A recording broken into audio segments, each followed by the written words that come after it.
Hello and welcome to episode 10 of Question and Answer. And I am your host, Panyobasa. Not Panyobasa Bhikkhu anymore, obviously. Not Panyobasa Mahatera, just Panyobasa. And I'm still wearing a shirt. Although, if you prefer, I can be called David Reynolds also, because that has always been the name on my legal ID, like on my passport or on my new South Carolina ID card. So without any further ado, I'm going to start answering questions because we got a lot of them that, most of them were asked in like large numbers just within the past few days. So I've been hit by a tsunami of questions. And so here we go. The first question is from Insalubrious Dithyram. He says, "Hello, David. As a layman, is it possible for me to meditate by learning mindfulness from YouTube? I have tried several of Ajahn Brahm's meditations and they have worked for me so far. Is this safe?" Yeah, something like mindfulness meditation is a fairly safe meditation, or something like Anapana, as a general rule, is a safe meditation. If you start having problems, then it's good to consult somebody, but it's unlikely that anything bad is going to happen to you other than just getting stuck or not knowing what to do. Um, I think it's like Tibetan Buddhists and Hindus, especially, can have these relatively dangerous meditation techniques. Like Kundalini meditation is notoriously dangerous if you try to practice it from a book without a skillful, qualified teacher guiding you. So, yeah, with something like that, where you can really kind of go off into like some kind of dark realm or make yourself vulnerable to dark forces or mess up your kundalini so that it's going too high up your spine when you're not ready for it yet or something like that, then yeah, definitely you should have a qualified teacher who is overseeing what you're doing and guiding you. But something as basic as mindfulness, like Mahasi style mindfulness, or I assume what Ajahn Brahm is teaching, or just ordinary anapana, something like that, some kind of probably most mantras like Om, something like that. Those are safe and basic. And it doesn't even mean because they're safe and basic that they're not advanced meditation techniques, because something like anapana, you can go all the way to fourth jhana with that. You can become enlightened through practicing that. So it's basic and safe, but also some of these meditations can really take you a long ways. So yeah, you can, if your best teacher is a book or your best teacher is a YouTube video, then yeah, follow that teacher. And if you do have problems, you reach a stumbling block or something like that, then yeah, you should ask a qualified teacher. But yeah, if it's working for you, then that's great. And it is safe as far as I know. I don't think Ajahn Brahm is teaching dangerous things, or even like most of the other insight meditation people, or for that matter, most of the stuff you're going to see on YouTube is not this advanced, esoteric, potentially dangerous stuff. So I think you're doing okay. So next question is from Steve. Let's hear more about your Navakavada ideas and how to do it. I would be interested to hear it. Well, my own approach to Navakavada at present is essentially just getting myself established, because I mean I have to attend to reality, just like just practical, pragmatic reality here. So I've got to set myself up relatively to get relatively stable, more or less. Just be sure that I'm able to pay the bills, that kind of a thing. And I do really plan very soon to take a hike up on Paris Mountain, where there's some good hiking trails and some primitive camping sites that could possibly be a site for meditation retreats, like camping retreats. So that had been part of my plan for quite a while. Um, Also, I'm working on getting some books published, which may, in addition to providing me with a little bit of material for paying bills, passive income, I think it's called. Also, uh, I mean, it's going to maybe serve also as a kind of advertising. You know, it's like Navakavada isn't going to work if nobody knows about it. So for me at present, I'm just trying to get my own act together. And I mean, me teaching Dhamma, me leading retreats, if people are interested, um, I mean, that's really the best I can think of at present. It could possibly involve me eventually wearing, you know, the gray sweatshirt or something, although it's very hot and humid here in South Carolina, so sweatshirts might not be the best option.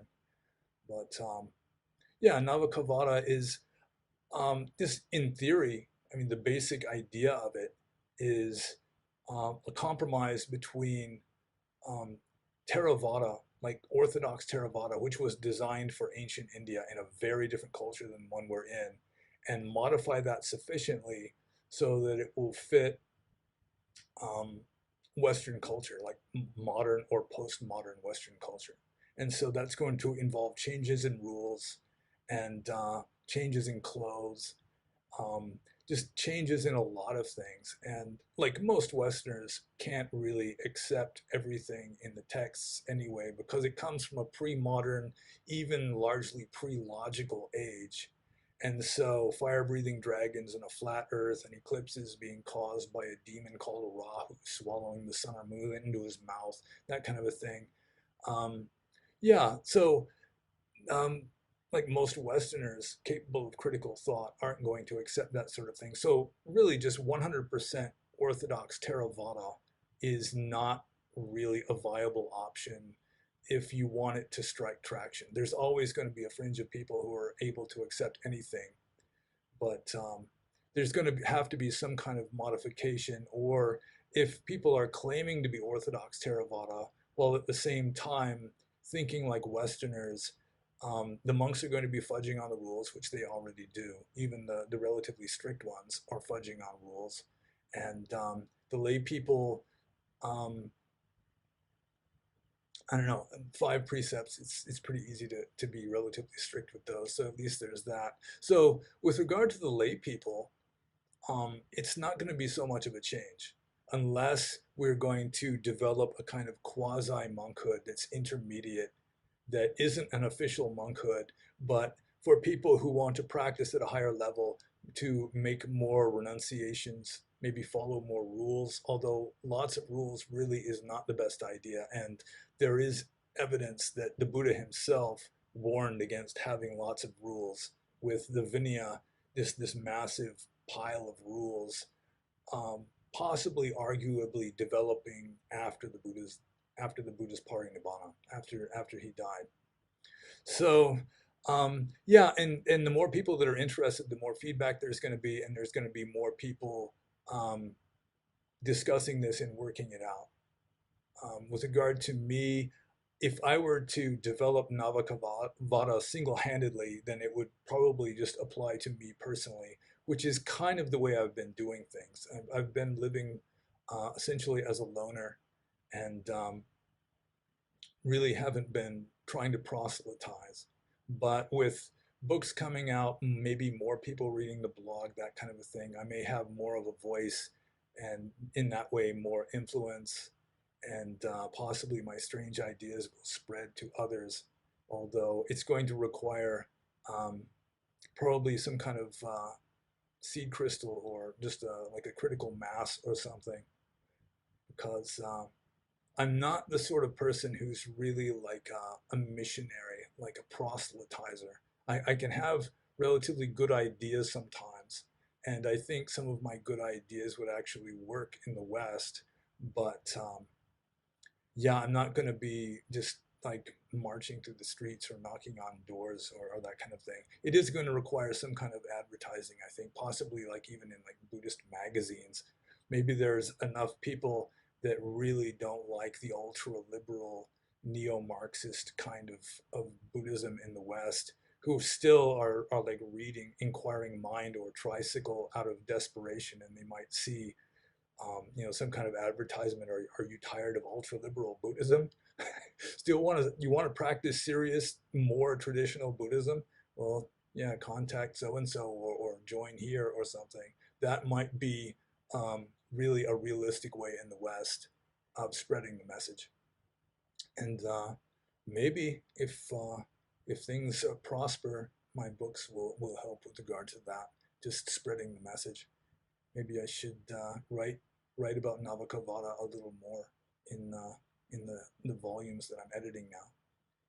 So yeah, with regard to Navakavada, at present I'm just pragmatically trying to get settled here, and um, ideally I could set up as a teacher if there are people who are interested. I mean, I don't want to teach like empty rooms, that kind of thing. But I mean, I have given Dhamma talks like in Bellingham where like 2 or 3 people show up, so I have done that before. But yeah, we'll just see how it goes. And anyone has any good ideas, you're welcome to share them. Next question from Reconciliation. I still would like to get your opinion of the differences between Western monasticism and Eastern monasticism. Well, the main difference between Western and Eastern monasticism is that Western monasticism is Christian, and so it's based more on like European and also to some degree West Asian culture, whereas Eastern monasticism was originally based on Indian culture and then spread to places like China and Korea and Japan, where it adopted more East Asian elements. So, yeah, like Western Christian monasticism is characterized by the 3 vows. In fact, it's characterized by vows in general, which is really foreign to Theravada Buddhism, at least. I'm not as familiar with Mahayana monasticism, but Christianity, you have the vows of, I don't remember the order, it's like poverty, chastity, and obedience. And in order to drop out of a Christian monastic order, I have been told you can't just drop out. I mean, even if you drop out, you're still considered to be an ordained monk. You've just gone renegade. So I've been told that for a priest or a monk in a Catholic order to stop being a priest or a monk, they have to have um, permission from the Pope himself.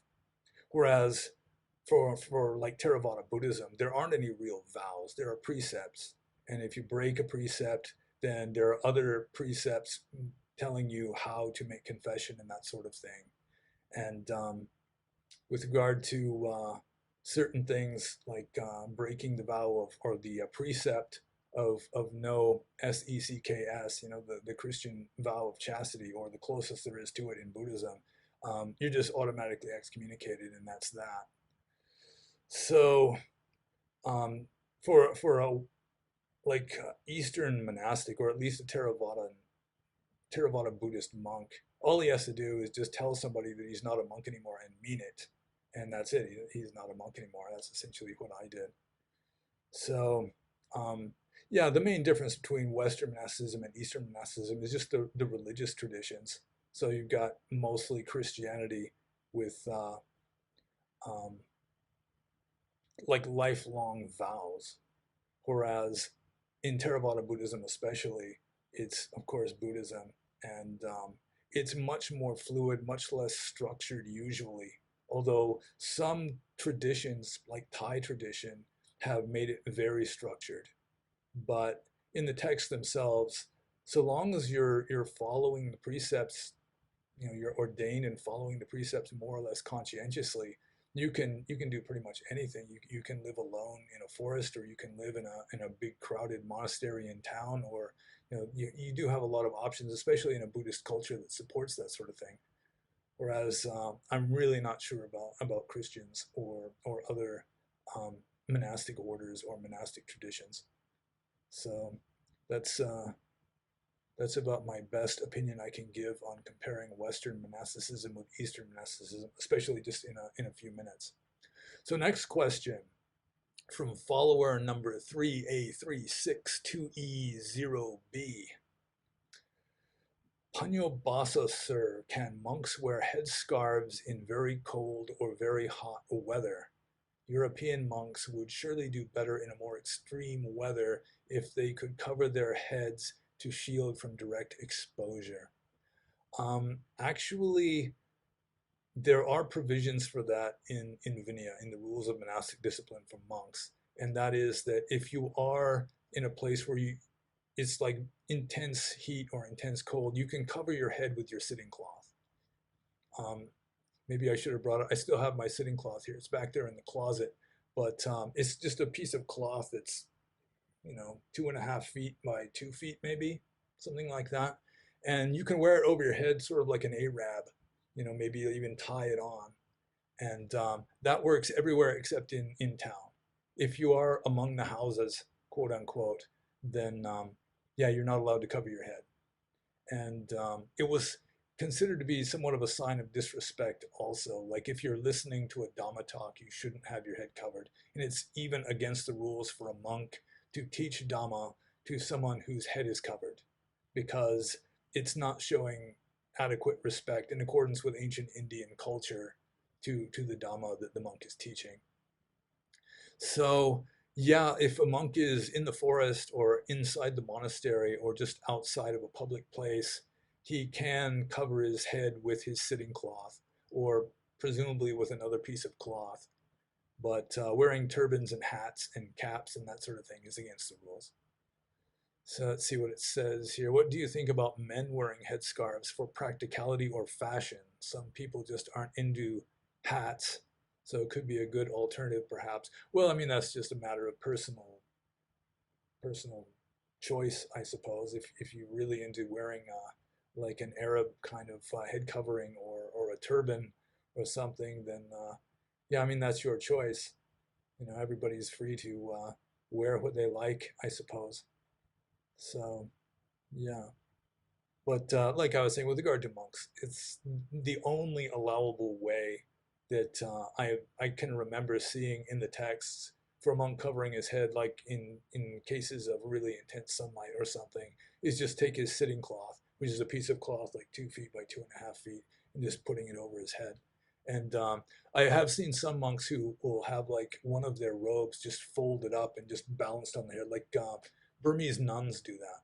They'll take like a large piece of cloth, much larger than a sitting cloth, like maybe a folded robe, and just kind of have that on top of their head, which also would be allowable, I assume. If it's your own robe, then that would be allowable also, but not in public. It's just not allowable to have your for a monk who has to follow rules, Vinaya, to have his head covered in public.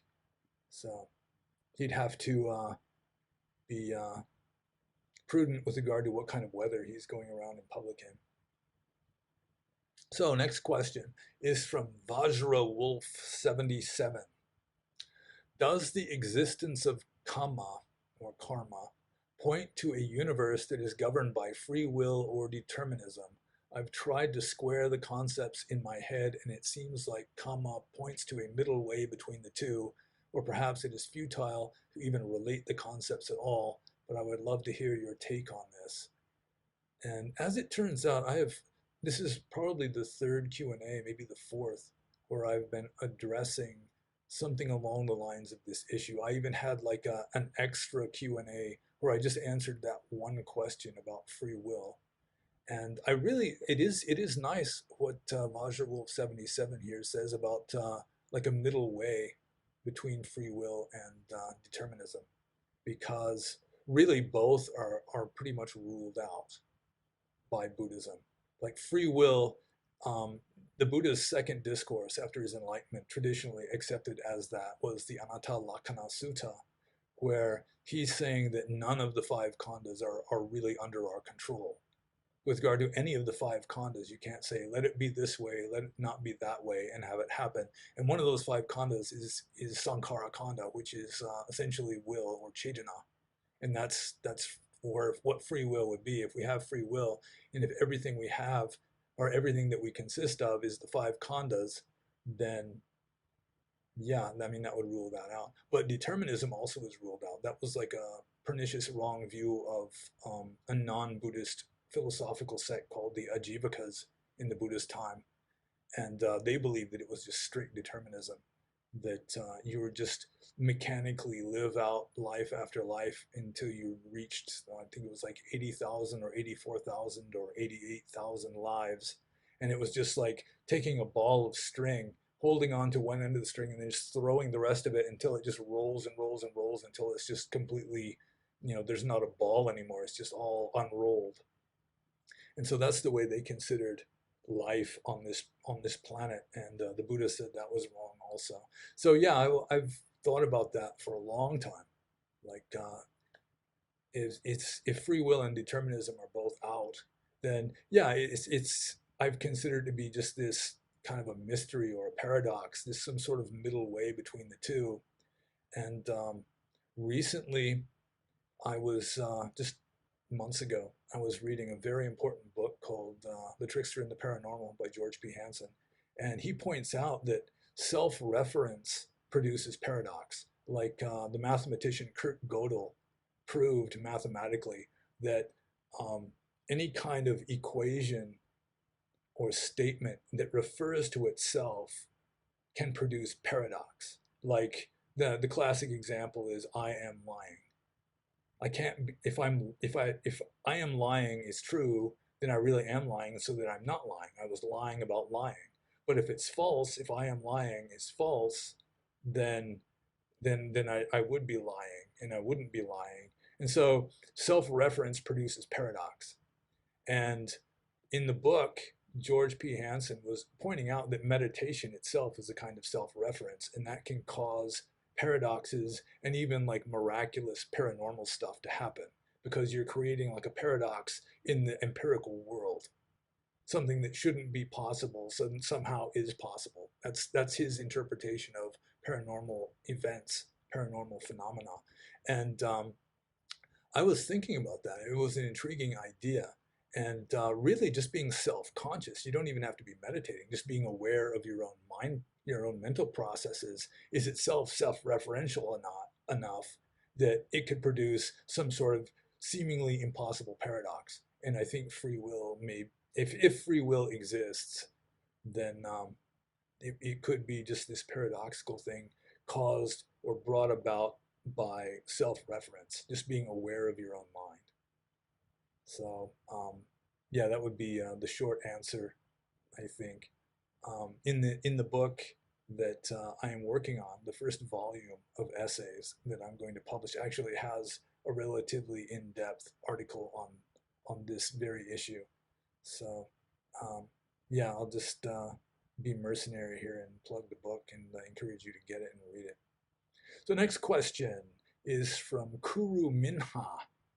How do you reconcile your knowledge about evolutionary biology with your metaphysical idealism? Greetings from Brazil. That is a good question because it's kind of tricky for me to wrap my own head around it because um, like Darwinian biology, Darwinian evolution, like the theory of natural selection and everything, it does strike me as, if not ultimately true, nevertheless, it is such an elegant theory that describes empirical phenomena so well, better than any other theory I'm aware of, that yeah, it's hard not to accept that, even though I really am a metaphysical idealist. I'm not a materialist. I do not think that physical matter exists if there's no mind perceiving it, which does put me into some kind of problematic positions. Like, if I don't think that there's any kind of physical matter, if there's nobody there to perceive it, then the whole like creation of the earth would just be this unthinkable void. It would be like in this limbo until eventually some mind became conscious enough, some mental pattern became complicated enough to become self-aware, and then that's like when the universe would start, um, in like an empirical or objective sense. Because if there's no mind there, there's no empiricism or objectivity, unless maybe we just assume that there are gods, maybe small g gods that have been observing the whole thing from the beginning, and maybe their perception of it has sort of collapsed the state vector to cause these phenomena to occur even before conscious life evolved on this planet. So, yeah, with regard to scientific theories, it's just the strongest paradigm for understanding things that I'm aware of, at least with regard to the realm of samsara. Buddhism is good for helping you to get out of samsara, but if you want to understand the phenomena within the context of samsara, then science really is about the best, and it'll probably dominate until a better theory comes along. You know, it's certainly not the only theory we've had for explaining reality. Before science, we had Christianity really, and that was relatively easy. And in some ways, it explained things better because you could just say, "Well, God made it. God made it that way, just because He wanted to, and we can't understand God, so that's that." And yeah, I mean, it worked.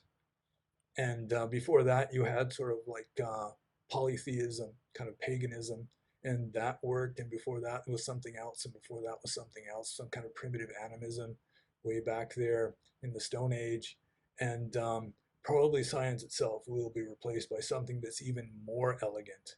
And then if I'm still alive at that time, I may let go of evolutionary biology in favor of this new system that works even better. But until I find a new system that works even better for explaining the mechanism of how it works within the context of samsara, then yeah, I'm sticking with Charles Darwin because I like him. And really, it is just such an elegant theory. Science really is powerful. And one reason why science is so powerful is it's just so integrated. You know, it's worked out to be self-consistent. It's not supposed to contradict itself. And that in itself is powerful. Getting back to George P. Hansen and the trickster and the paranormal, it's like the stronger of a system we have for understanding reality, the more we hold scary, unpredictable paranormal events at bay. So yeah, science is about the best we have for that, which may account for the uh, the low amount of miracles and magic and that sort of thing nowadays. But yeah, I don't think that science explains ultimate reality, but I do think that it is a very convenient and useful and powerful way of making sense of empirical reality, of like making sense of the shadows flickering on the walls of Plato's cave. So within the context of the dream, within the context of the matrix, within the context of Plato's cave, science works really well until we find something that works even better. So next question is from Nardi. It's okay to pass from observation of body directly to the mind. That's the question. Is it okay to pass from observation of body directly to the mind? I ask you because I see observation of body and sensations as boring, and I can focus my mind only when I observe the mind and its objects. Okay, well, there's 2 points to this that I'd like to make. First is that, yeah, there's no problem at all. If you want to do Chitta Nupassana, which is mindfulness of your own mental states, mindfulness of your own mind, then yeah, that works just as well, if not better than mindfulness of the body. So yeah, I prefer it also. Sometimes I am aware of movements of my body, especially if I'm doing walking meditation, or just there's like a flash of mindfulness when I'm like reaching for something, that kind of thing. You're mindful of the motions of your arm and sort of like the oily feeling in the joints and that kind of thing. But I agree that observing your mind and sensations, or just observing your mental states, um, it's in a way it's more useful. Yeah, it can be more useful because you learn more about yourself. You might learn more about your body from mindfulness of the body, but you learn more about your mind, about your own psychology, your own identity to some degree by observing your own mind. And the second point I was going to make is that really, as far as I see it, like I've already said, I'm not a materialist, so even observing your own body and your own sensations is just a different level of observing your own mind. Like mindfulness of breathing, really, you're being mindful of sensations, and sensations are mental. No matter what you're being mindful of, it's mental because I mean, the noting itself is mental. So even if presumably it starts off not being mental, like your own body. If you want to believe that your body exists separately from consciousness, then still it's just this unthinkable blank void until the mind is there to make sense of it or to perceive it. So yeah, I consider it all to be mindfulness of the mind or mental states. But yeah, getting back to the first point though, there's no problem at all. If you can be mindful of your own mental states, that's even better than being mindful of your body, or it can be anyway. Second question from Nardi is, what's the daily routine of an ascetic? Well, by golly, I assume there's all kinds of daily routines of ascetics, like the Naga Babas, the naked Shaivite Hindus have their own routine, which I assume would include smoking hashish and that kind of a thing, or the ancient Jains who would just smear themselves with mud and wander around without owning anything. They would just beg for food in their cupped hands, or even Ramana Maharshi when he first renounced the world. He'd wander around without even a bowl, and when he would go for alms, he'd just stand out in front of a house and like clap his hands a couple times just to let people know he was there. And if they offered him any food, he'd just stand there in the street and eat it, and then move on to the next house if he didn't have enough. So yeah, and then you've got Christian ascetics. Some ascetics are just literally torturing themselves. Like some of the old Ajivaka ascetics. Like there's a story in the Dhammapada commentary about this guy who wanted to be an Ajivaka ascetic. So he goes to the Ajivakas, and the very first thing they do is they just lie him down on his back, put a couple of planks like crossways over his chest, and some of the heavier ascetics sit down on those to hold him down. And then one of the other monks, the Ajivaka ascetic monks, just took this kind of a comb that grips the hair and just like ripped all the hair off of his face and his head. And then of course you got Buddhist ascetics. There's just so many different kinds of ascetics that the daily routine of an ascetic varies largely from ascetic to ascetic. So it may be that you're asking specifically about Theravada Buddhist ascetics, but even they, especially if they're living on their own out in the forest, they're just going to have all different kinds of things. You got the 13 Dhutangas, these optional ascetic practices that a monk can follow, like never lying down or wearing robes made only of rags, eating one meal per day, eating only food that you've collected walking through the village when you go for alms round. There's all living only in cemeteries, living only under a tree. There's all these different ascetic practices that can be adopted, and different monks will adopt different ones. So there is no real daily routine of an ascetic other than the individual one of each one. And the next question is kind of similar, also from Nardi. And what are the biggest difficulties of an ascetic life? And again, it's going to depend on the ascetic, really. It definitely is. They're going to have different ascetics have all kinds of different problems.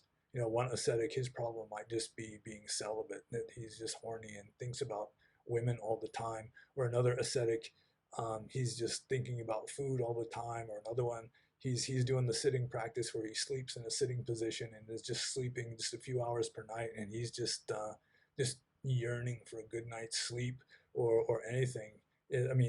Whatever. Yeah, it's different ascetics are going to have different routines and different biggest difficulties. So let's see. Nardi has some more. Is it possible to grow in Dhamma in this life and by the next good incarnation to fall down again? That's a good question, and yeah, that does happen. In fact, that's the way samsara works. It's like so long as you haven't become a saint yet, so long as you haven't had at least a glimpse of nibbana or enlightenment, then you live a good life in this life, and then maybe your next life you're up in some heaven realm. And according to the Buddhist text, you might be up in this heaven realm living in a golden palace or a crystal jewel palace with 1,000 gorgeous celestial nymphs, and then you just use up all of your good karma as though you're using up winning the lottery. And then after your karma is expired, then you come back down to earth or wherever it is you're going to go. And it's just up and down, up and down, up and down forever and ever until finally you get at least the glimpse of enlightenment. And then once you become a Sotapanna, according to the texts, then you're not going to go into the lower realms, and you're guaranteed of enlightenment with, relatively soon. Not necessarily in this life, but I think it's no more than 5 lifetimes to go if you're a Sotapanna. And if you're an anagami, which is one notch below full enlightenment, then you've just got one more life to go, and you're guaranteed. So until you get to the stage of being an Arya, which is getting at least that glimpse of enlightenment, then it's just up and down, up and down, up and down forever and ever. Okay, next question. Do you sincerely believe it is possible to be enlightened in a lay lifestyle?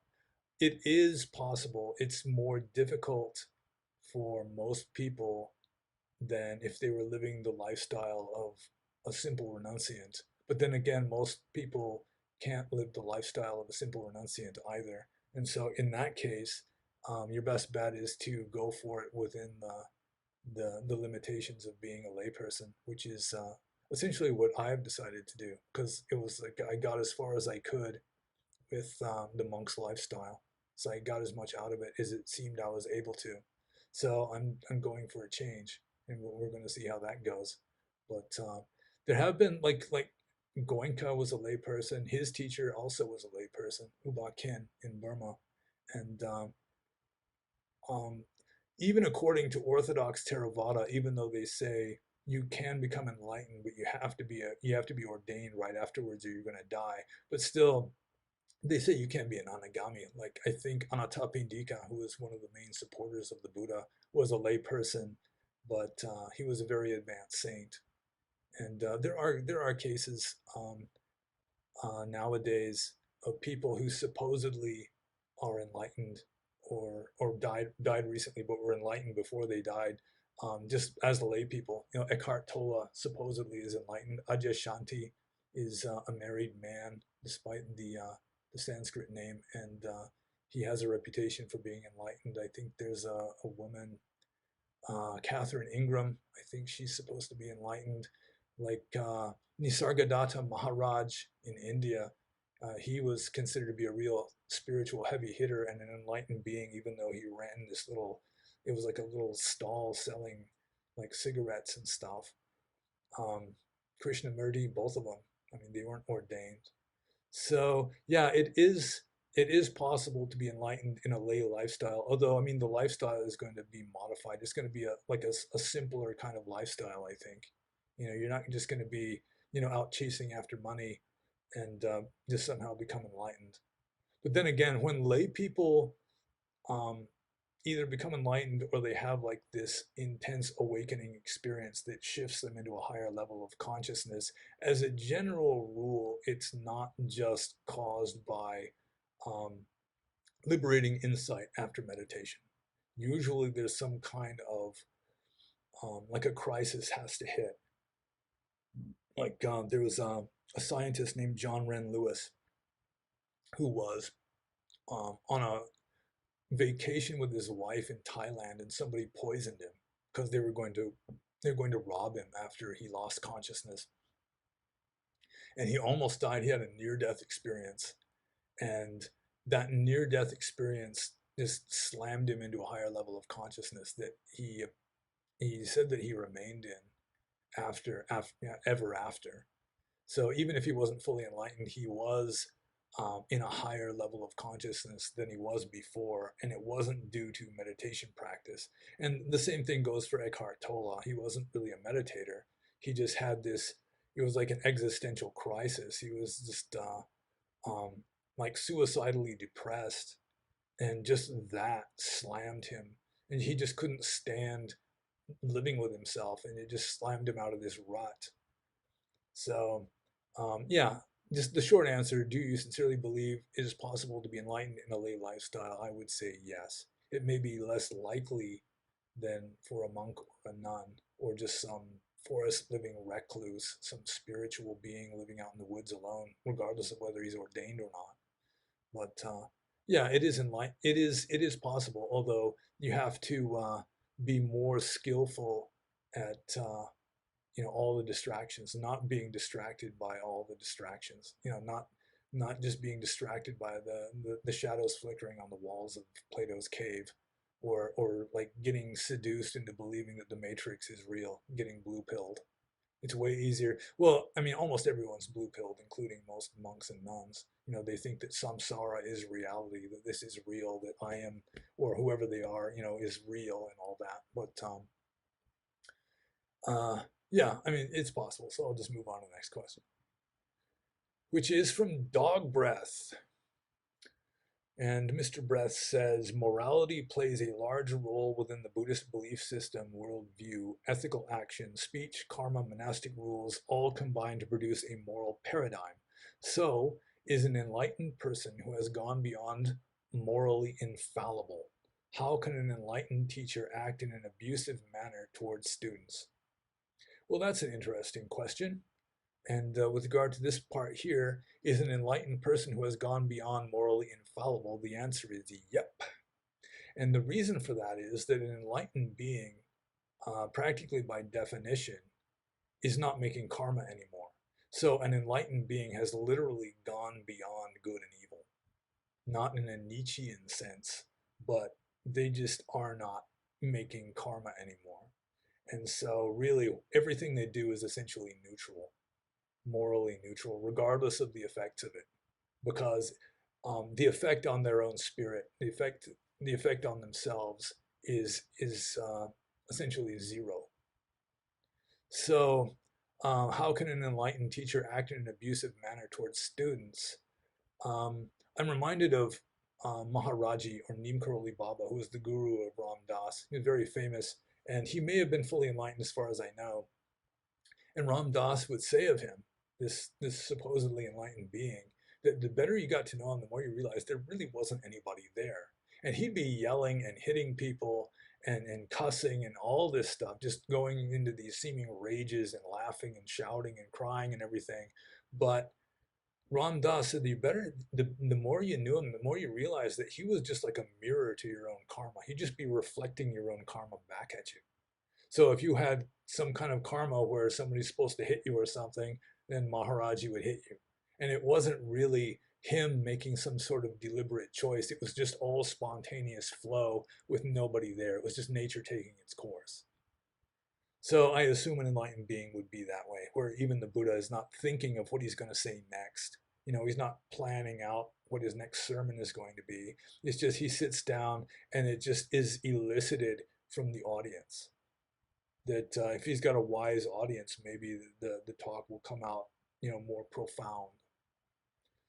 So I assume, yeah, that's my answer. The short answer is an enlightened person who has gone beyond morally infallible. I'd say yep, because really they've just gone beyond morality. Morality just doesn't stick to them. It's just not really an issue anymore. So the next question is from Wanderer, and that is, what is your view and understanding of magick? And magick here is spelt Magick with the K. So that's like Aleister Crowley, I think. I think Aleister Crowley was the one who made that famous. I could be mistaken. And I think it was Dog Breath who informed me just recently that the K at the end of magick, when it's spelled this way, stands for Kabbalah. So it would be based on like Jewish esoteric mysticism, and then it kind of ran through the mill of like Freemasonry. And so I really don't know that much about it. I've never really liked or trusted Aleister Crowley, and it just struck me that magick is a way of like exploiting samsara. You're trying to make the most of samsara. You're not trying to become enlightened, as far as I know. You're just trying to become like an adept, like a master of samsara, and like maybe becoming something like a Nietzschean overman at the same time, just trying to make yourself immune to morality, like the distinctions of good and evil, something like that. But yeah, it strikes me as being very samsaric and really, um, yeah, it's not really spiritually beneficial. as far as I know. I'm no authority on it, but that's just that's my take on it. So next question, also from Wanderer, about karma. If I would try to shoot, for example, an empty can, but when I shoot, the bullet goes through the can and accidentally hits a person and kills him or her without me seeing it, and under my lifetime I never get to know about it, would it then not affect me the slightest? And this question is asked to you and the belief according to Theravada. Okay, well, my view and the Theravadan view are very similar on this one. With regard to Theravada, whether what you do is right or wrong, whether it's good karma or bad karma, depends on your own volition. So if you just accidentally kill somebody and are oblivious to the fact that you accidentally killed them, you're like the example you gave, or maybe you're like way up on this mountain and you accidentally kick a rock and the rock rolls down and starts an avalanche and kills somebody like half a mile down below, and you never hear about it, or even if you do, you don't make the connection that maybe you kicked the first little pebble that started the whole thing going, then yeah, you haven't done anything wrong.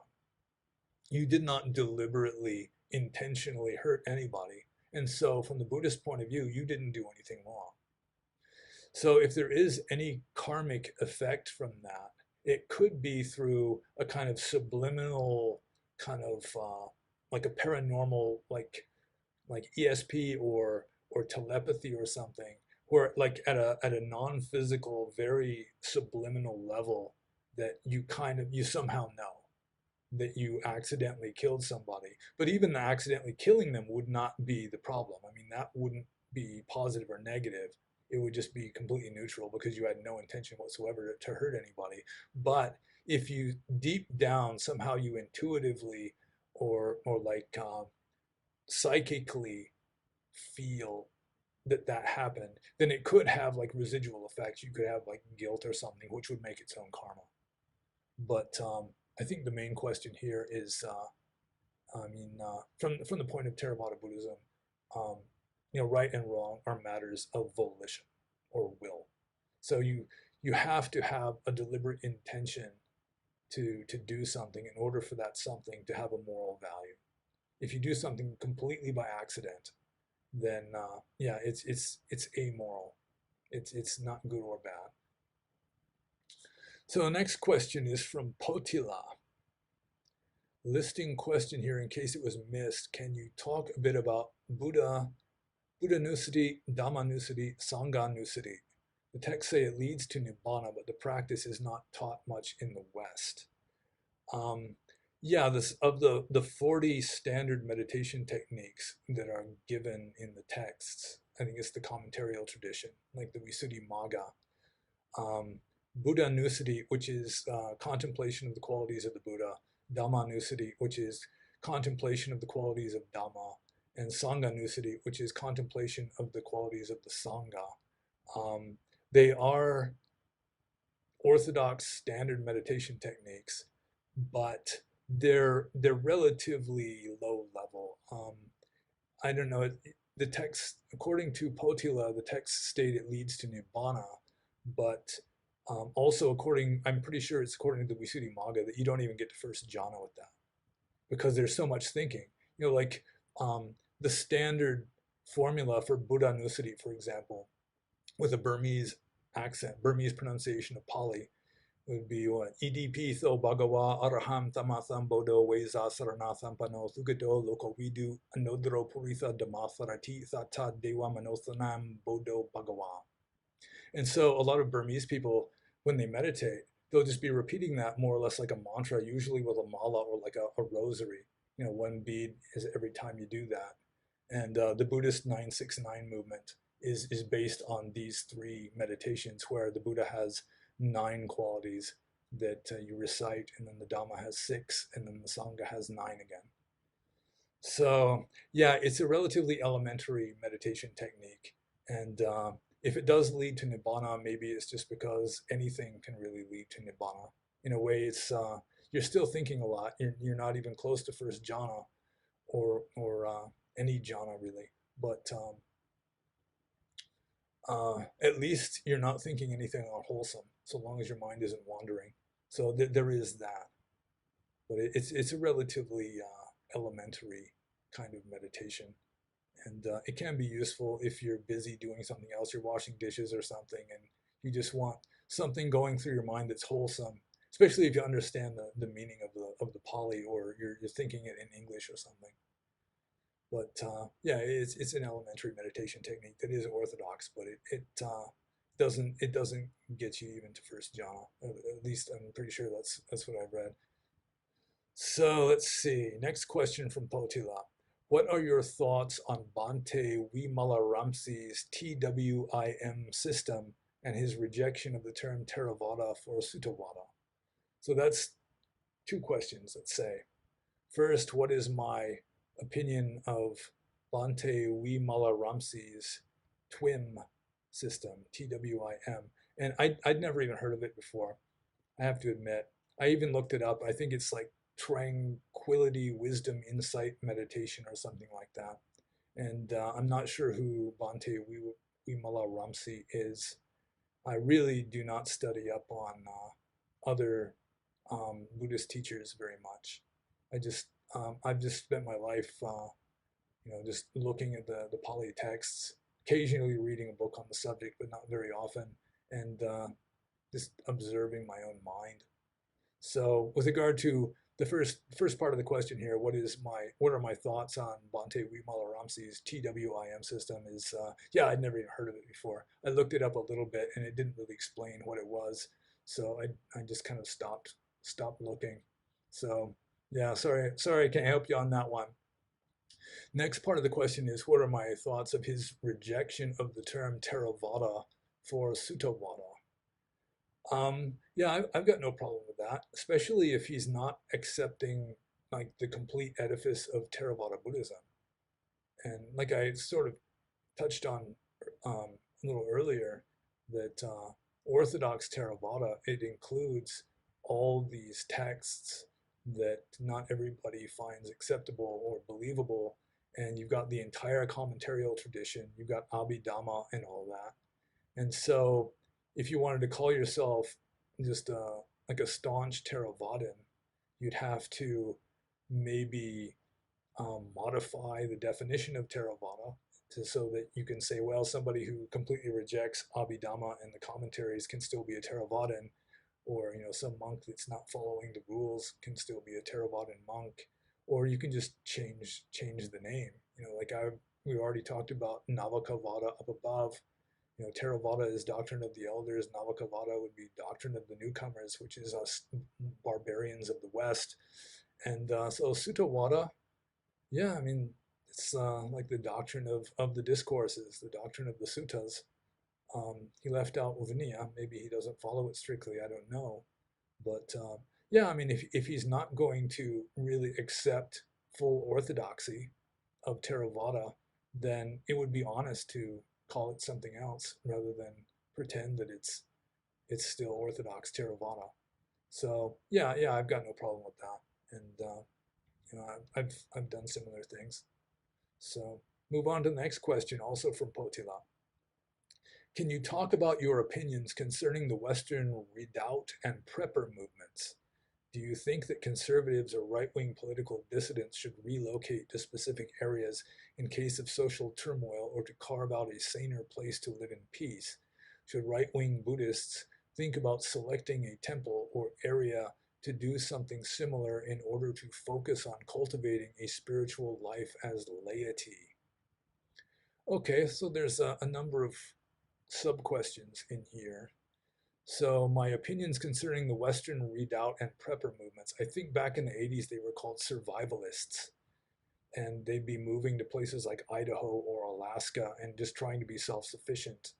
And whether that's right or wrong, whether it's good or bad, whether it's helpful or unhelpful, really depends on their own mental states. Like I've been saying, whether anything is good or bad, the moral quality of something depends on your volitions. Two people can do exactly the same action, and one person is doing something good and the other person is doing something bad. So, like the classic example is you're walking through the forest and you see a snake trying to swallow a frog, and the frog is struggling to get away. And so you chase the snake away. Well, I mean, if you did it out of compassion for the frog, you did something wholesome and good. But if you did it out of aversion for the snake, then you did something, negative, unwholesome, and bad. Even though it was exactly the same action, it was the volition behind it that determined whether it was good or bad. And Western people, I think maybe Burmese people also, they really don't really um, grok that. They don't really get it. It's like, is doing this good or bad? But really, it's the mental states involved, and you can do this with positive or negative mental states, and that's really what determines whether it's good or bad. So yeah, with regard to that, I mean, if people, if they're just fulfilling something that really, um, intuitively they're drawn to, then it could be really good. I mean, there's nothing wrong with being self-sufficient. In fact, it might be wise. And if you really think civilization is going to collapse, or you really think America is going to just degenerate into civil war or something, then yeah, I mean, it would make sense. And if you've got a family, you've got children or something that you're responsible for, that would be a prudent course to take if you really sincerely think that that is likely to happen, or that even there's a good chance of it. So yeah, I've got nothing against that. So now we go to the next part of the questions. Do you think that conservatives or right-wing political dissidents should relocate to specific areas in case of social turmoil, or carve out a saner place to live in peace? Well, it does kind of make sense. I mean, if you really think that there is going to be like civil war, then it does make sense that you wouldn't want to be caught behind enemy lines. It's like, that's one reason. I mean, it's a minor reason. I mean, it's not really. It's just a benefit more than a conscious reason of me living in South Carolina, is that South Carolina is good and red. It's a conservative state, and so if the civil war really does happen, if the proverbial shit hits the fan, then at least I won't be caught behind enemy lines. I'll be on the right side, so to speak. So yeah, I mean, again, it's just a matter of volition that determines whether it's right or wrong. Next part, should right-wing Buddhists think about selecting a temple or area to do something similar in order to focus on cultivating a spiritual life as laity? Well, people like Potila and others who contact me sometimes are really interested in community. They want to have a Buddhist community where it's mutual support. And it's not a bad idea. Although my history from the very beginning, from the time I became a Buddhist, I was a loner. And part of the reason for that is just that Buddhist people with a similar point of view as me are extremely scarce. And so, yeah, I just went on my own, like the horn of the rhinoceros, and that's good Buddhism. There's nothing non-Buddhist about being a loner and just practicing on your own. Just having a teacher you contact occasionally, maybe learning your meditation off YouTube, reading lots of books. There's nothing necessarily wrong with that. But if you can find a good community that helps you, then obviously, yeah, it might be a really good thing to do that too. So, um, yeah, should right-wing Buddhists think about selecting a temple or area to do something similar, in order to focus on cultivating a spiritual life as laity? Yeah, there's nothing wrong with that. And if you can find such a place, then that's excellent. More power to you. If you find really a good place, yeah, let everybody else know too. Maybe that will attract more people and create a better or bigger community. So, yeah, all it's going to take is like one rich, eccentric Theravada Buddhist to just start up a place, and everything else will just fall into place after that. But yeah, like I say, my own approach has been largely one of a loner, and I have been quite willing to teach others, especially since coming back to America in 2011. In America, you have to work for a living, and I am most qualified to be a Buddhist teacher than anything else, I think. So yeah, I'm quite willing to participate if something like that really happens. But at present, I'm more interested in just setting up so I can feed myself reliably rather than setting up a Dhamma center. So yeah, but I mean, if you want to give thought to that and you really do not like being a loner in your Buddhism, then if you really need the support of a group or a tribe, something like that, then yeah, sure. I mean, that it makes perfect sense. Next question. Can you talk about the origins of the Mahayana movement, more specifically about the strong need for multiple Buddhas, deities, bodhisattvas, and the like to help one to enlightenment? Early Buddhists were left with the Dhamma, quote, he who sees the Dhamma sees me, unquote. But the Mahayana took the idea of Buddhas to the extreme. Is this just a natural human trait to need help from above? Okay, well, I could do an entire video on the origins of the Mahayana. I'm going to have to give you like the stripped down version, but it's my understanding that Mahayana was based on more than one movement in India in ancient times. And one of the movements was just like an aversion for Abhidhamma, an aversion for all this complicated systematic, not psychology, but philosophy that a lot of scholar monks were cooking up. Like in Theravada, you've got the Abhidhamma, you've got this mountain of commentarial literature where they're just intellectualizing everything, conceptualizing and categorizing and organizing and systematizing. And some Buddhists, presumably mostly monks, realized that that was not what Dhamma was all about. And so they had like this reform movement where they were just talking, if they talked at all, it was like in paradoxes. It's like the Diamond Cutter Sutra, which is one of the early Mahayana texts, the bodhisattva is not a bodhisattva, therefore he is a bodhisattva, that kind of stuff. And it's just trying to shut down intellectualism. It's trying to get back towards something like the Atthakavada, which is one of the earliest Buddhist texts in existence. So that aspect of Mahayana was really an attempt at returning to a purer form of Dharma, and I've got no problem with that. Like Zen is kind of like that. It's like sort of anti-intellectual. With regard to the other movement, I think that's more what Potila has in mind here. And I think that the other movement arose mainly in southern India, which is more devotionalistic historically. Like the Hinduism of southern India is more devotionalistic, or at least it used to be. And that was based ultimately on roots even in Theravada or in the older schools, where it's just human nature that you want to glorify the founder of your religious system. Or if you've got like a great king, you glorify him. And so what arose even in Theravada is a kind of literature called Jataka, which is talking about the Buddha's previous existences.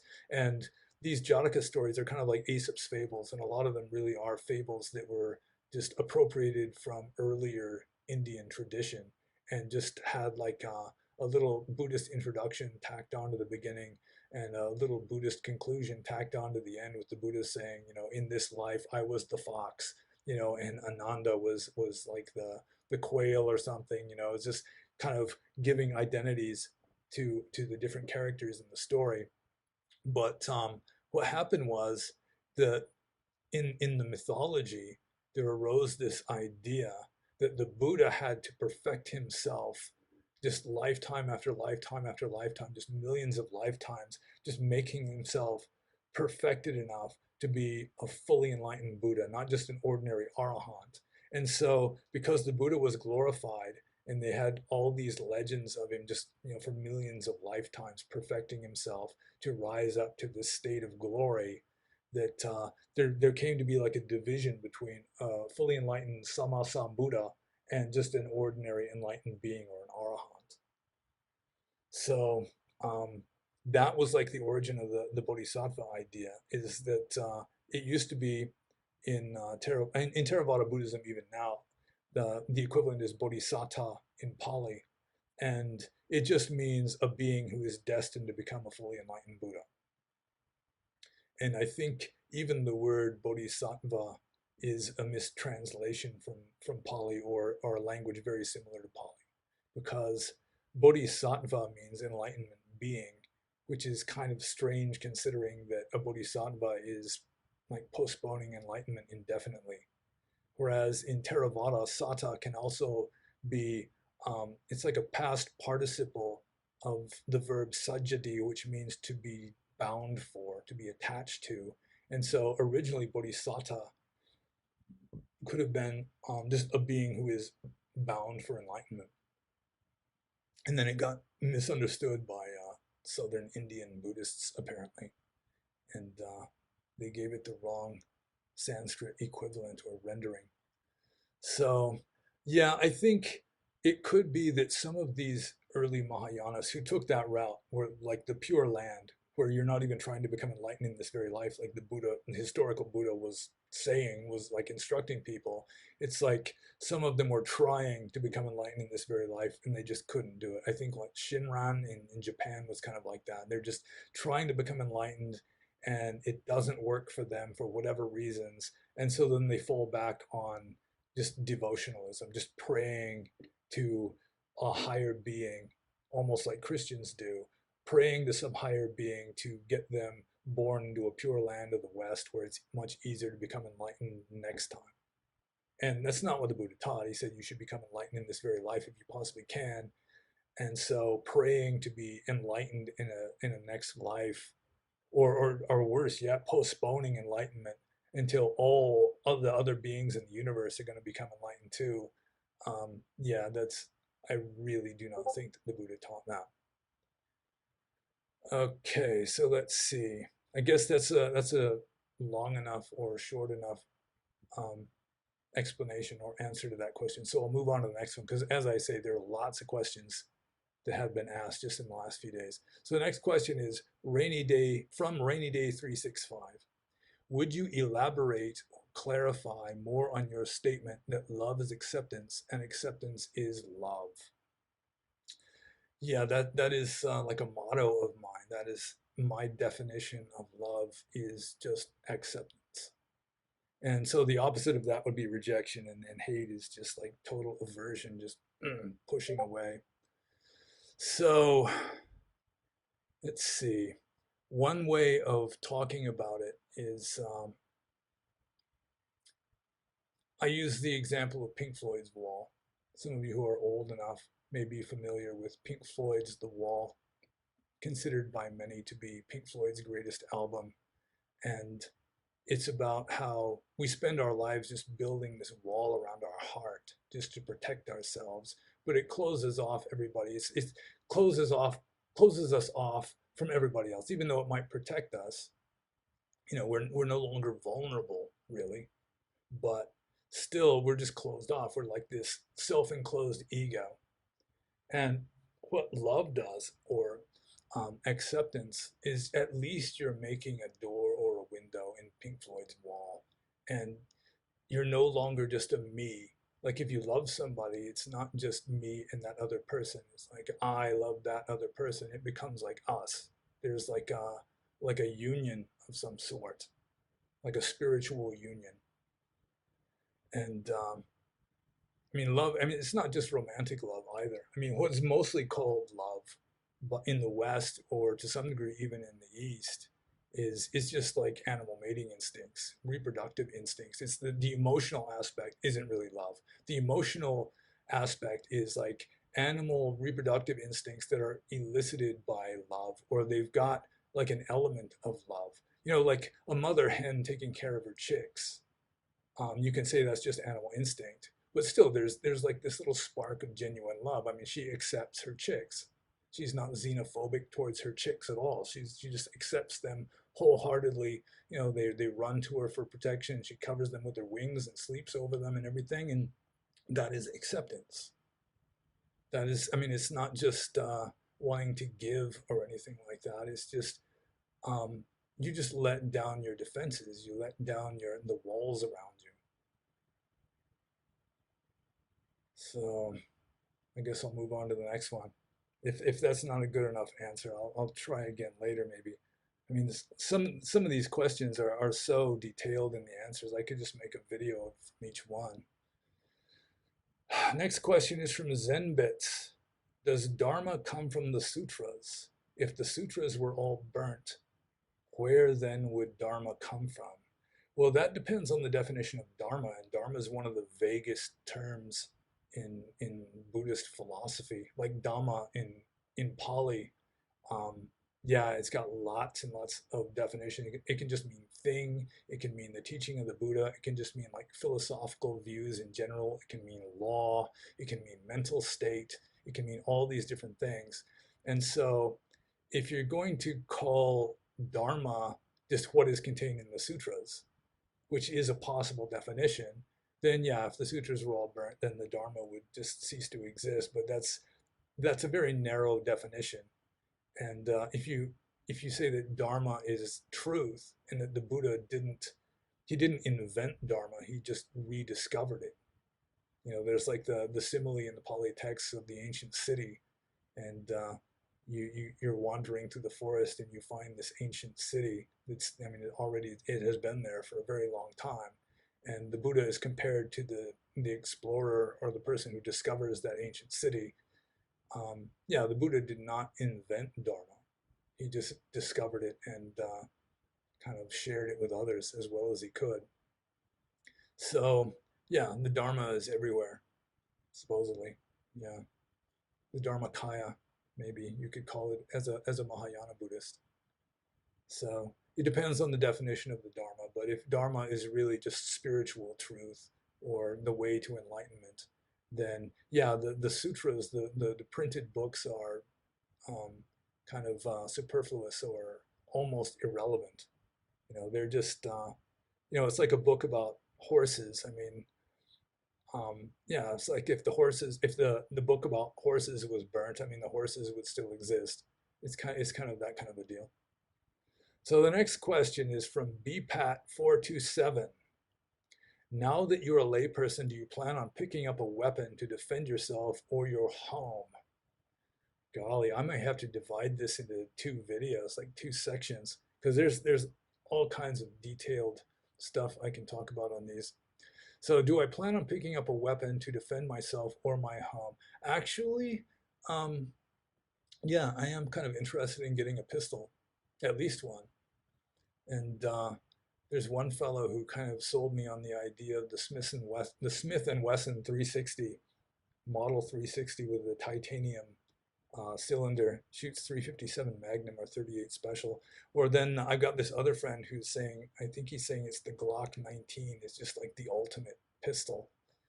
So, but the thing is, as a layperson, I mean, this is one reason why monks become monks, is because as a layperson, you have duties. And you may have duties to like hurt others. I mean, if you've got a family, for example, if you've got people you love, then yeah, I mean, it may be your duty to protect that family, or it may even be that you may have the duty to protect your country.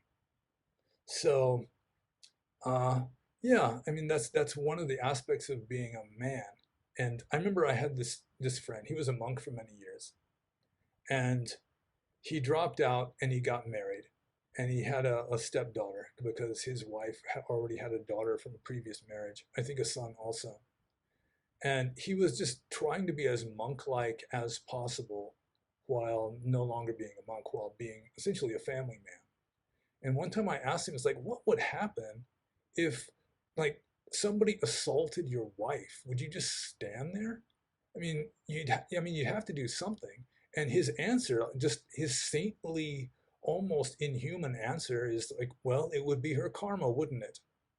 And it's like, I mean, how can you be a man and have like a mate, maybe children, that it's your duty to protect them, but still you're so committed to ahimsa and nonviolence that you would actually let them be raped or killed, and you would just stand there and not lift a hand against the aggressor. I mean, you may be a saint, you may be a very advanced being, but it's hard to consider a person like that to really be a man. So, yeah, I mean, that's if you really are totally committed to nonviolence, even to the point of not even protecting, other people who need to be protected, then yeah, you may be better off just renouncing the world. But I've considered like as a Buddhist defense of soldiers. You really have to have soldiers, and they should be seen as like noble, what's the word, tragic heroes, where they are sacrificing their own welfare in order that for others to live in peace. You know, they're sacrificing their own virtue. They're sacrificing their future rebirth, perhaps, for the sake of others. And I mean, that's a noble renunciation in a way. At least I see it that way. And as a layperson, if you have loved ones, I mean, you really should do your best to protect them, even if it involves, um, shooting someone who's really going to kill someone if you don't shoot them, that kind of a thing. With regard to protecting myself, it's not that big of a deal. With regard to protecting my home, it's not that big of a deal. Although, if like a civil war broke out, I know which side I would be on. So yeah, it's kind of weird ethics there. It's not purely Buddhist, but then again, if you want to follow pure Buddhist ethics, you pretty much have to renounce the world. So the next question, also from BPAT427, what's your opinion on Bhante Wirathu and the 969 movement? Well, even though I was living in Burma for many years, I really don't know that much about it, to tell you the truth. I've seen some quotes of his that make perfect sense. You know, his main concern seems to be keeping Burma like mostly traditional Buddhist. And he's not like advocating hate towards non-Buddhists, but there is like a real potential for Burma to be like, I don't know, overrun maybe is not the best term, but kind of um, adversely affected by intolerant Islam moving into the country and really gaining a solid foothold. And I mean, all Buddhists really do have a precedent for not welcoming Islam, because India is the homeland of Buddhism, and the Buddhists were essentially exterminated in India by fanatical Muslims who would just slaughter Buddhists literally by the millions. Not all at once, not in one day, but over the course of their conquest of most of India, literally millions of Buddhists were killed, if not with a sword, then or burned to death. And I mean, in the Islamic chronicles, they've got chronicles where they're actually bragging about all the Buddhists that they've burned alive or killed with swords and that kind of thing. A lot of them just starved to death as refugees in forests and that kind of thing also. So um, yeah, that's about all I know about Bhante Wirathu and the 969 movement. I mean, my first exposure to Venerable Wirathu was years earlier, before the 969 movement even existed. And that was, I went to a retreat conducted by Tenjidong Seattle. And if you've never heard of him, it doesn't matter. But I didn't think the Tenjidong method was a legit Buddhist method. I think he was just having people breathe too hard until they were getting dizzy. They were like hyperventilating. And then he's calling that piti. He's saying they're getting closer to enlightenment by being all dizzy and like acting drunk. And this same Venerable Wirathu wrote a book denouncing Tenjidong Seattle, so which kind of vindicated my point of view also. But with regard to the face of Buddhist terrorism and all that, I haven't seen it. I mean, he may have endorsed violence against Muslims at some point, but I'm unaware of that, and I really haven't been following it very well anyway. So I think I'll just move on to BPAT427's next question, and that is, have you met any fellow Theravada Buddhists in South Carolina yet? And the answer to that is no, I haven't. In fact, I'm unaware of having met any Buddhists at all so far. Although, as I say, since I got here, partly I've just been attending to just getting things settled, and it's really a challenge. And I think I may do a little video just kind of giving another update, like quest for credit. Just I have 0 credit rating, just literally 0, and just that is such a handicap in the West now. So maybe I'll just do another little like a transitional update just on that one. But yeah, that's in a way, it's like, I mean, like I've said, my Buddhism has been essentially solitary.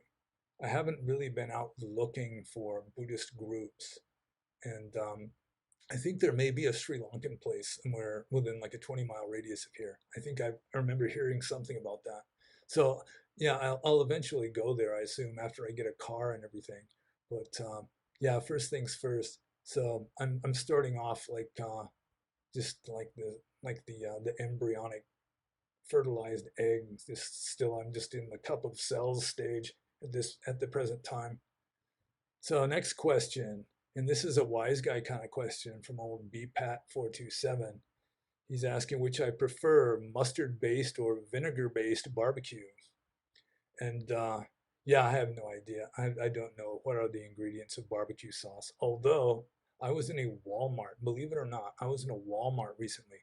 It was like possibly the first time I ever entered a Walmart in my life.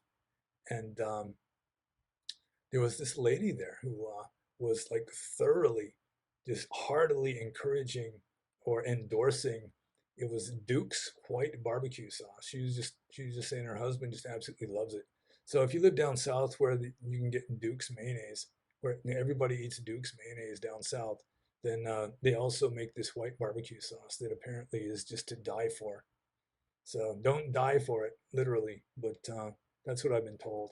And with regard to mustard based or vinegar based, I'm totally clueless. I have no idea. I just eat food. I don't really bother with what the ingredients are. Okay, last question from BPAT427. Orthodox Theravada teaches that all sentient beings have the potential for enlightenment, but it also teaches that one can't become enlightened until a Buddha is born and teaches the Dhamma in a specific world system. How could an ant become enlightened if it can't understand the Buddha's teachings? Sure, if the ant is alive during the time of the Buddha, it could have its mind read by the Buddha and become enlightened. But even if the teachings of the middle way are still being taught on said planet after the Buddha's death, who could teach the ant? Well, this is kind of strange and takes a little bit of unpacking here. First of all, the first statement up towards the top here is not entirely true. He says, Orthodox Theravada teaches that all sentient beings have the potential for enlightenment, but it also teaches that one can't become enlightened until a Buddha is born and teaches the Dhamma. There's still Pacceka Buddhas. So even when there's no Buddha Sasana, even when Buddhism is extinct, when the Dhamma, the true Dhamma, is unknown in the world, then there are still a few beings becoming enlightened. They're becoming Pacceka Buddhas. So they're like a Buddha. They're higher than an ordinary arahant, but they're unable to teach, or for whatever reason, they just stay as hermits and don't teach, and they don't start Buddhism going again. So there is that. But getting farther down here with regard to the ant, um, yeah, he says, sure, if the ant is alive during the time of the Buddha, it could have its mind read by the Buddha and become enlightened. I don't think an ant has much of a mind to read, to tell you the truth. And yeah, whether an ant becomes, um, yeah, I think Buddhism teaches that animals really, they can't really become enlightened. I mean, the potential is there because you have the potential to move up on the scale until you're at a level where you have sufficient wisdom and understanding that you could become enlightened. But I don't think the Buddha is saying, or Buddhism, or whatever BPAT has read, that just because everybody has the potential for enlightenment, like the Buddha nature, like in Mahayana Buddhism, they talk about the Buddha nature, then yeah, that doesn't necessarily mean that the Buddha could enlighten anybody. It's like not everybody who met the Buddha became enlightened. Most of them presumably didn't. And one of the most famous Zen koans is the monk asked Joshu if a dog has Buddha nature, and Joshu just says mu, which is like no. I think what in the original Chinese it was like wu, which is sort of like the barking of a dog, but that's neither here nor there. So yeah, I don't. Even if the Buddha were alive, I don't think he's going to be enlightening entire colonies of ants. So yeah, in that case, I mean, if you had the potential for enlightenment, and you're born at a time when there is no Buddhism, there is no true Dharma in this world, then potentially you could be born in a different world where there is that. So there is that too. So I'll just move on to the next question because we're already well over an hour here. This is from follower number A12C67E7. How do you kick a bad habit you really enjoy and have no will to give up? What kind of a question is that? How do you kick a bad habit you really enjoy and have no will to give up? The answer to that is easy. You don't. You do not kick that habit. So the only way to change your behavior is to change your perceptions. For example, I'll give you an example from my own life. My father tried to quit smoking many times. My dear departed father. He'd smoke 2 packs of Marlboros a day, and then he'd try to quit, and he'd quit for a while. And the next thing you know, he's like maybe chewing a little snooze, or like smoking a pipe a little bit. And the next thing you know, he's back up to 2 packs a day again. It was really hard for him to quit smoking. He quit many times and then started again many times. So then one fine day, his legs started turning black. And the thing was, he went to a doctor about it, of course, and he was a longshoreman. He loaded logs onto ships, and a log had rolled over and crushed one of his legs years previously. And there was enough capillary damage that tar from the smoking was starting to clog up the damaged little capillaries in his leg, and his leg was just turning black. And so the doctor told him, "You're going to have to stop smoking, or we're going to have to amputate that leg." All you had to do was stop smoking, and the blackness would clear up as the tar gradually dissipated. And his perception of the situation changed radically, so that he just stopped smoking. It wasn't so hard anymore. I mean, you still had the same urges, but as soon as you get that urge of, man, I want to smoke that cigarette, it was just like, amputate the leg. I mean, it's like, do I want my leg amputated just for the sake of smoking the cigarette? And I mean, it was a no-brainer. It was just an easy choice to make. And so really, it works that way with regard to everything. It's like Krishnamurti used to say, if you get bitten by a snake once, you don't have to go to classes or like seminars on how to be careful about snakes. It just happens naturally. You've had personal experience with how bad snakes are, and so you're just careful about snakes ever after. You don't need to study anything. You don't need to try even. So it's just a matter of perception. And once you see that that bad habit really is a bad habit, then you're not going to enjoy it so much, and you are going to have the will to give it up. But you just have to see that it's really a bad habit. And with some people, like if they're drug addicts or something, they may have to hit absolute rock bottom. They may have to lose their family, to lose their marriage, lose their house, lose their job, lose their friends, lose their reputation, lose their health, lose everything.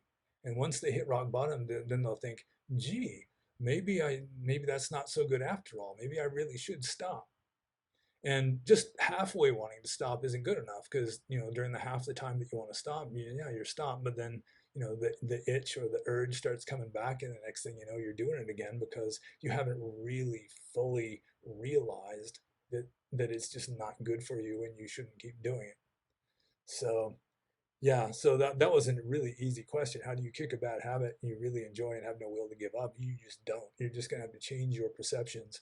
And mostly it's not going to be a deliberate act of changing your mind. It's just going to be something's going to happen which is going to change your perceptions for you.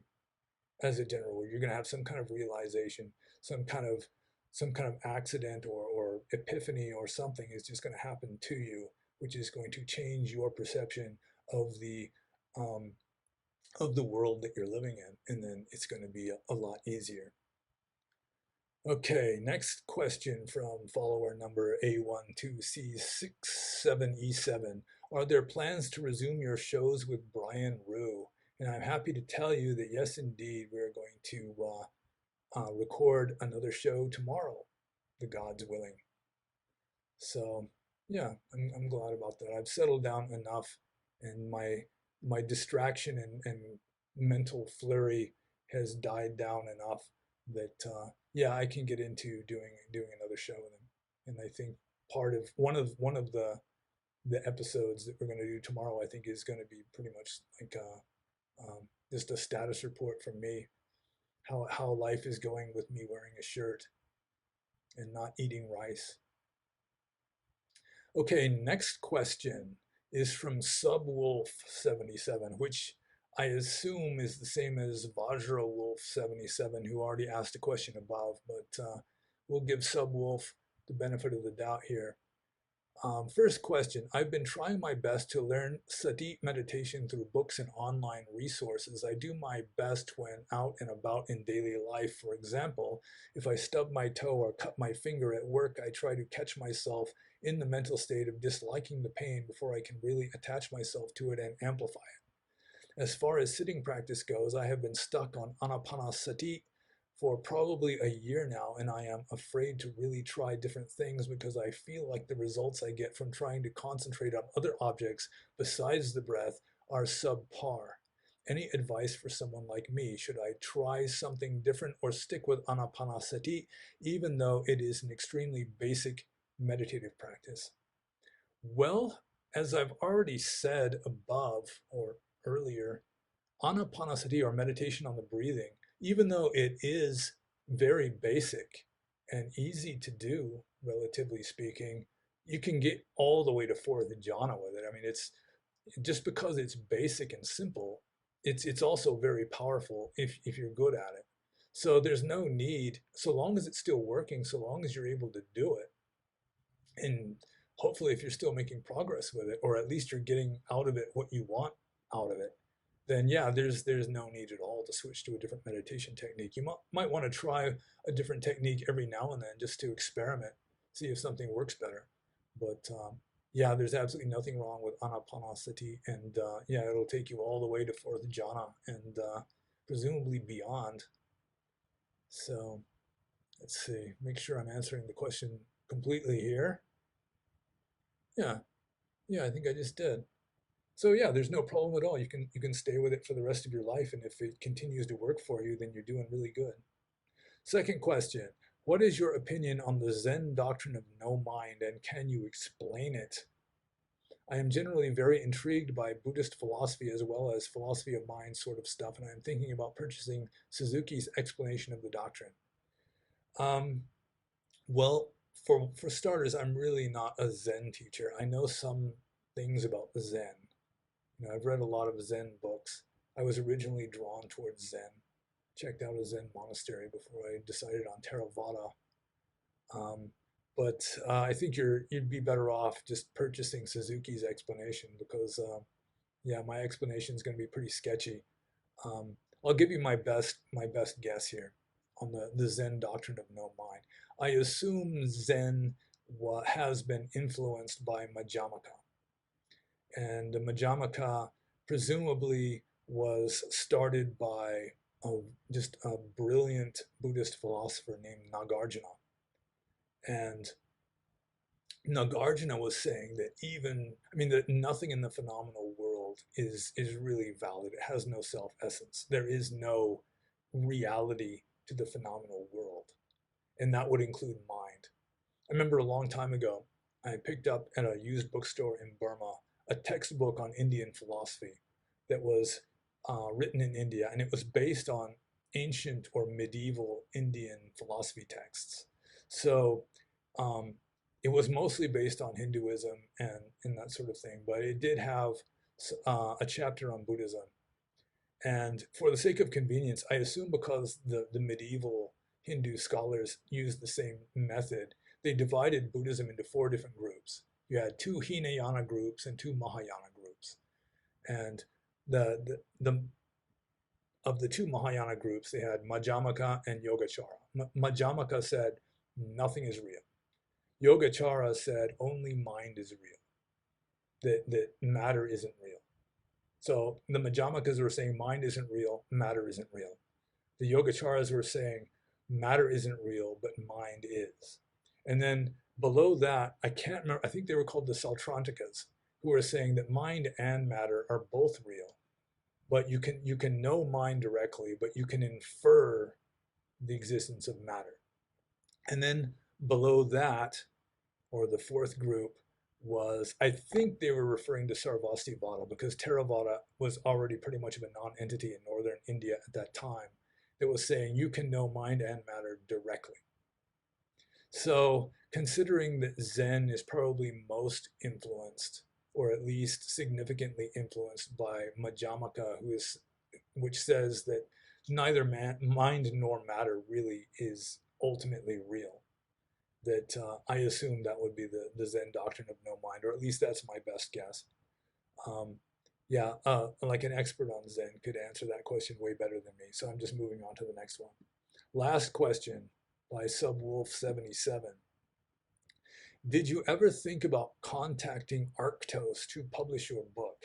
They have a lot of alt-right authors as well as a lot of books published on Eastern spirituality. It seems like you might fit in there. I haven't read your blog a lot, so I'm not sure of the depth of your material, but I look forward to purchasing your book when it is published. Well, I'm glad you're going to purchase the book. It's the first of a series of 5, actually. I mean, they're not like you could read them in any order. They're like compilations of essays on various topics. So, but getting back to the question, did I ever think about contacting Arctos? I looked at the site and it seemed to really emphasize older authors like Evola. So yeah, I didn't really contact them. I sort of thought about it a little, so I guess I could answer yes to that. But I'm mainly going with just as a matter of practicality, um, going with just Amazon self-publishing. As much as I do not trust or like Amazon very much, I have to admit it's very convenient, and I would remain the possessor of the copyright, and I can just design the book as I please. I mean, it'd be easier if someone designed it for me, I have to admit, but at least I got my hands on it, and I'm almost completely finished with the editing of the first volume, and I've started on the second volume also. So yeah, I also contacted a publisher called Antelope Hill that our good friend Frank suggested, and they actually got back to me and were asking me if I was planning on writing a new book from scratch, or if I was just going to do Buddhist essays from the blog and that sort of thing. And they said they'd read my blog, the later one, the Outsider blog, and give it a look and get back to me. But in the meantime, I'm preparing stuff for Amazon. If Bronze Age pervert can do it, I suppose I can do it. Next question is from Chaplin. What has been your largest adjustment so far, transitioning from monk living under stringent rules and deprivation for decades to a completely free and autonomous man with complete freedom and responsibilities? Well, that's a good question.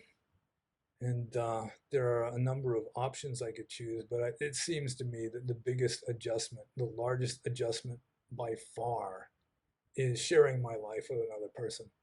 Because I've been a hermit for so long. I've been celibate for 30 years, that kind of a thing. And just like self-contained, just like largely closed off. Like monks are trained that when you're interacting with another person, that other person is just stimuli. In the scene there's only the scene, in the herd there's only the herd, in the felt there's only the felt, that kind of thing.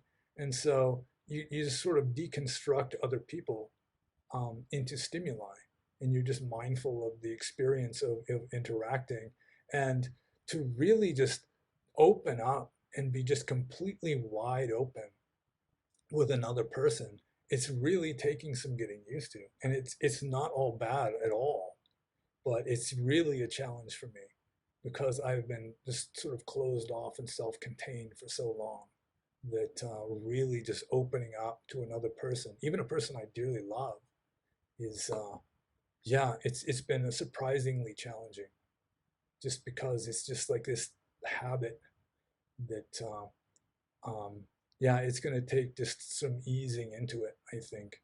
I really do. But I know I'm capable. So See how it goes.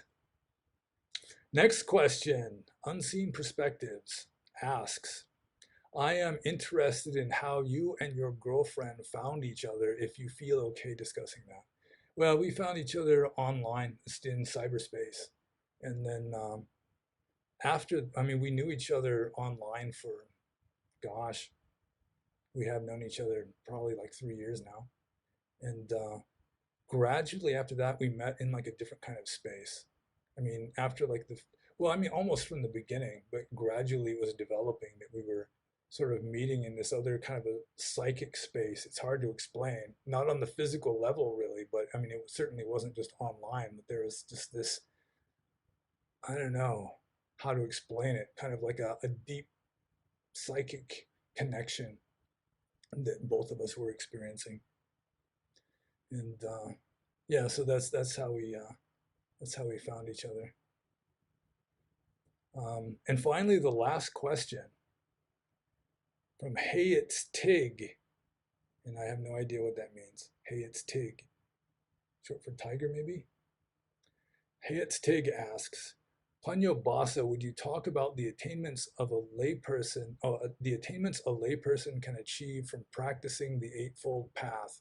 Also, could you compare and contrast these attainments to those a monk could achieve? Well, as I've already been saying, the attainments that are possible are the same essentially. It's just that higher attainments are easier for a monk if the monk is practicing well, just because he has so few distractions distracting away from that most people, they're so caught up in the images or in the illusions, the Maya, that they just forget that it's Maya. They just start taking it at face value. They start thinking that the flickering shadows on the walls of Plato's cave are real. They start thinking that the Matrix is real. And it's because of all the distractions, all of these entanglements. And but I mean, the attainments that are there are the same attainments. It's just that the monk has kind of streamlined his life and reduced the distractions,